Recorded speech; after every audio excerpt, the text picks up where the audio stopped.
Je vous dis une chose, je parle à l'opinion internationale. Les homosexuels ne respireront plus dans ce pays. Les homosexuels n'auront plus la liberté d'expression dans ce pays. Alors, je ne sais pas pour vous, mais quand moi je vois ça, je suis un petit peu surpris quand même. Beaucoup de gens ne se rendent pas compte de l'importance de ce qu'elle dit. Je ne suis pas expert en droit, mais en faisant une petite recherche sur Google,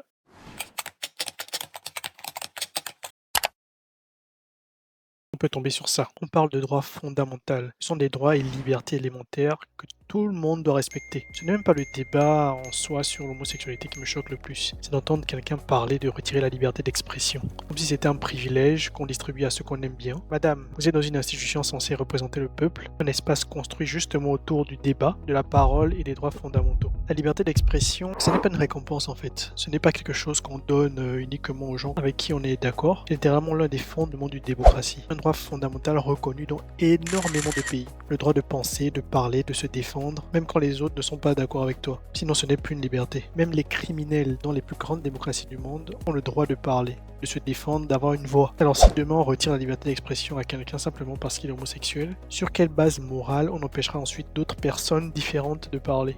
Et puis merde, à un moment donné, ça reste un domaine intime. Les gens sont dans leur chambre, deux hommes, deux femmes, peu importe. Qu'est-ce que ça peut te foutre? T'as vraiment que ça à faire, aller chercher ce que des adultes consentants font dans leur intimité. Écoutez les amis, l'histoire nous montre toujours la même chose. Quand une société commence à décider qui mérite le droit de parler, elle finit souvent par réduire au silence bien plus de monde qu'elle ne l'avait prévu. Et peut-être que le vrai danger pour une démocratie, ce n'est pas qu'une minorité parle, c'est qu'un système pense pouvoir choisir qui a encore le droit d'exister dans le débat public.